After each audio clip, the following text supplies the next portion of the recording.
Hello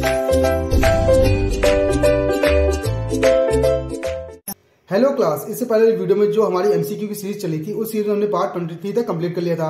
आज हम part 24 की शुरुआत करेंगे और उसे खत्म करेंगे। देखिए इसका पहला सवाल क्या कह रहा है। ये कह रहा है the parameter of a triangle found by the point, ये और ये मतलब इन तीन पॉइंट की मदद से एक ट्रायंगल बनता है, उसका हमें पैरामीटर निकालना है। उसका पैरामीटर क्या होगा इनमें से, ठीक। तो पहले हम इनके पॉइंट के लिए अपने कार्टेशियन प्लेन को ड्रॉ कर लेते हैं। तो ये बनाएंगे हम, यहाँ पे एक्स, यहाँ पे एक्स डैश, ये वाई और ये Y dash.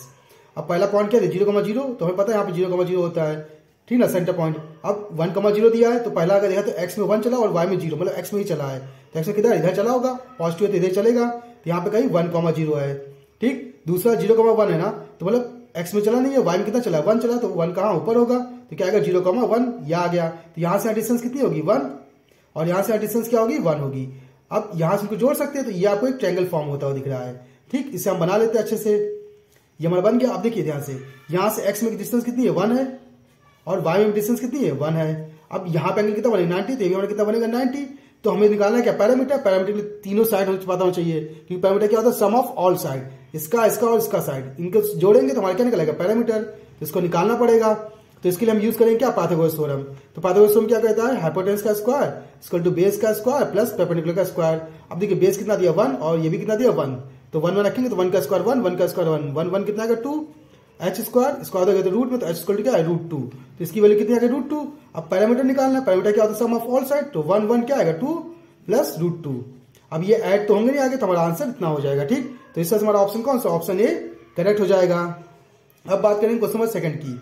Question number second क्या कह रहा है, ये कह रहा है 2 कॉइन को लिया गया, उसे टॉस किया गया साथ में, तो प्रोबेबिलिटी निकालनी है गेटिंग एट मोस्ट 1 हेड, मतलब कम से कम एक बार हेड आए, एक से ज्यादा भी आ सकता है लेकिन एक से कम ना आए, तो उसकी प्रोबेबिलिटी पूछ रहा है। तो यहाँ पे सबसे पहले हम आउटकम की बात करते हैं। तो कॉइन को कितनी उछाला गया 2 बार, तो हमें पता है कॉइन के लिए अगर हम आउटकम का फॉर्मूला यूज करते हैं तो वो होता है 2 की पावर n।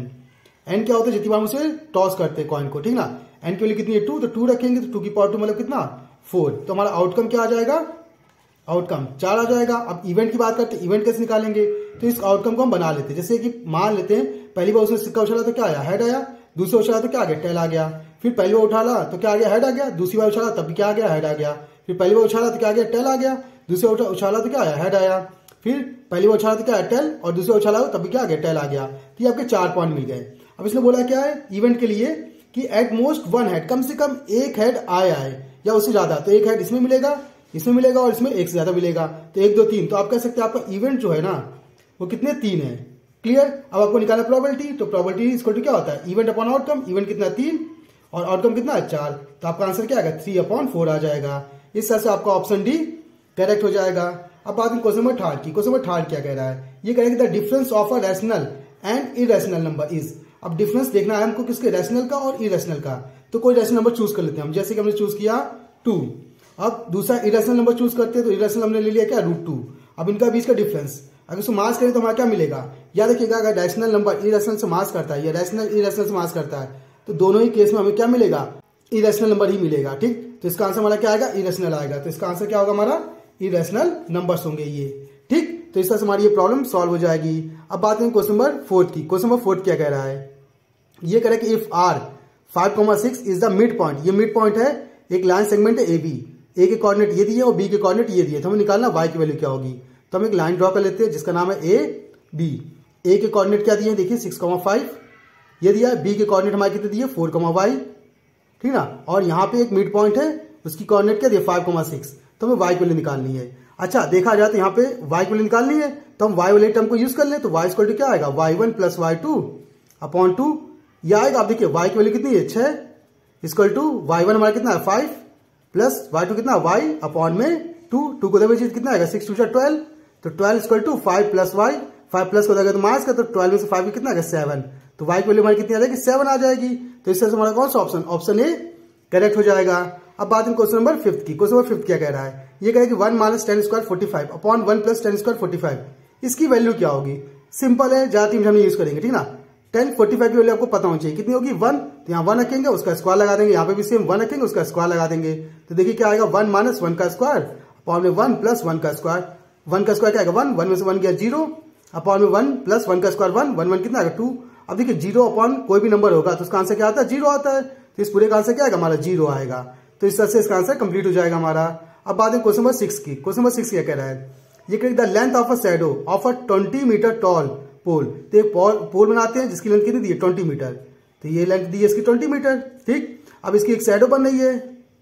अब वो एंगल कितना बना रहा है 45, कितना बना रहा है 45।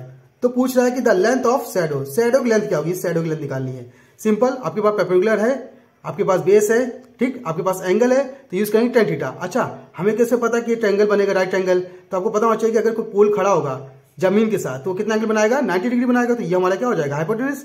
तो यहाँ जहाँ एंगल बनता है उसके सामने क्या होता है हमारा परपेंडिकुलर, ये क्या बन जाएगा बेस। इतना क्लियर, तो इसलिए हम टेन थीटा यूज कर रहे हैं। तो टेन थीटा कितना दिया 45 इक्वल टू परपेंडिकुलर कितना दिया 20 अपॉन में बेस क्या, यहाँ से यहाँ तक इसको x मान लेते हैं। ठीक, x मान लेते हैं ताकि कैलकुलेशन सिंपल पड़े। 1045 की वैल्यू क्या होगी 1, तो यहाँ 1 रखेंगे, इसको 20 अपॉन x, x को दे तो x इक्वल टू क्या है 20 मीटर। तो इस हमारा आंसर क्या है 20 मीटर। तो शैडो की लेंथ क्या होगी 20 मीटर। तो यहाँ से हमारी प्रॉब्लम सॉल्व हो जाएगी। अब बात है क्वेश्चन नंबर 7 की। क्वेश्चन नंबर 7 क्या कह रहा है, ये कह रहा है कि how many bricks each measuring, ये दिया है, एक ब्रिक बना हुआ तो एक ब्रिक बना लेते हैं। अब अगर नोटिस करें ब्रिक किस शेप का होता है, कीबोर्ड शेप का, तो हमारा ब्रिक बना हुआ, ठीक ना। इसकी लेंथ ब्रेथ और हाइट दी है, ये सेंटीमीटर में है, या देखिएगा, ठीक ना। Will be required to a construct wall, अब इनकी मदद से एक बड़ा से एक वॉल बना, जैसे वॉल है यहाँ एक ईटा लगेगा, एक ईटा यहाँ, ईटा यहाँ, ऐसा करते हुए ईटे लगेंगे, ठीक ना। अभी कितने ईटे लगेंगे पता नहीं। अब जो वॉल बननी है उसका भी डायमेंशन दिया हुआ है, ठीक ना।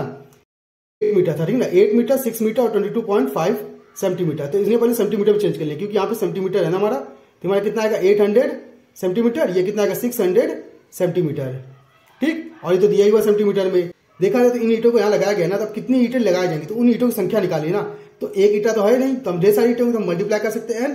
तो इन ईटों की मदद से इसको बनाया गया, तो इसका वॉल्यूम इक्वल टू इसका वॉल्यूम।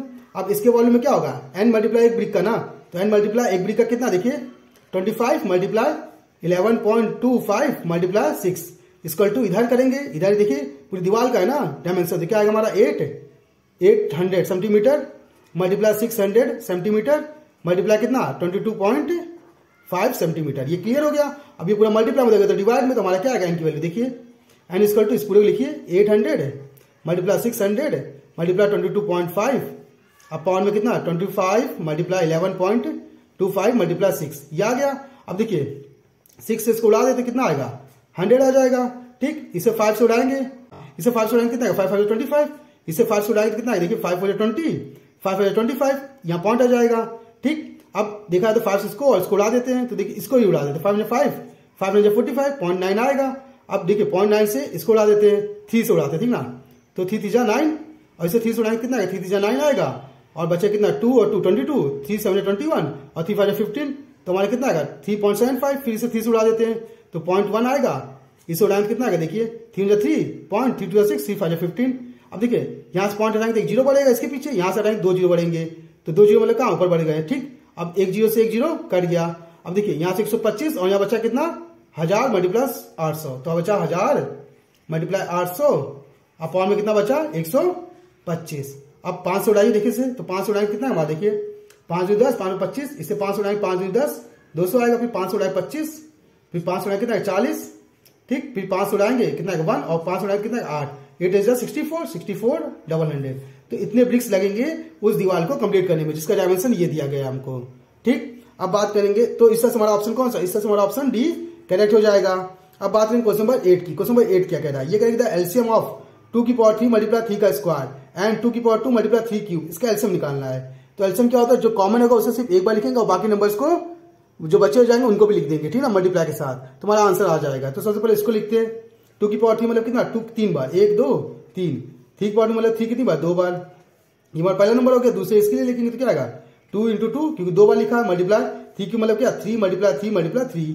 अब एलसीएम निकालना है ना, एलसीएम मीन्स क्या जो कॉमन होगा उसे एक बार लिखेंगे, ये लिखा, ये कॉमन है तो इसे लिखा, और ये कॉमन है तो इसे लिखा, और ये कॉमन है तो इसे लिख लिया। बच्चा ये और ये तो इन्हें एडिशन उतार देंगे तो 2 मल्टीप्लाई 3 मल्टीप्लाई कर लीजिए, या मल्टीप्लाई ना कीजिए, मल्टीप्लाई नहीं किया गया तो 1 2 3 2 3 बार और 1 2 3 3 भी 3 बार। तुम्हारा आंसर क्या आएगा 2 की पावर 3 मल्टीप्लाई 3 की पावर 3। तो इस तरह से ऑप्शन कौन सा ऑप्शन बी करेक्ट हो जाएगा।